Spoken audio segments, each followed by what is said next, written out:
దేశంలోనే మూడో అత్యున్నత పురస్కారం పద్మభూషణ్ అవార్డుకు తనను ఎంపిక చేయడంపై హీరో అజిత్ కుమార్ హర్షం వ్యక్తం చేశారు.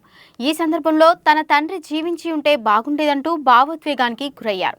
ప్రభుత్వానికి, పరిశ్రమలో తనకు సహకరించిన వారికి, అభిమానులకు కృతజ్ఞతలు చెబుతూ సోషల్ మీడియాలో పోస్టు పెట్టారు. పద్మభూషణ్ పురస్కారానికి నన్ను ఎంపిక చేసిన భారత రాష్ట్రపతి, ప్రధానమంత్రికి హృదయపూర్వక ధన్యవాదాలు.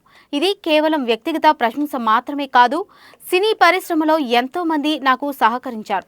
వారి సహకారంతోనే నేను ఇప్పుడు ఈ స్థాయిలో ఉన్నా.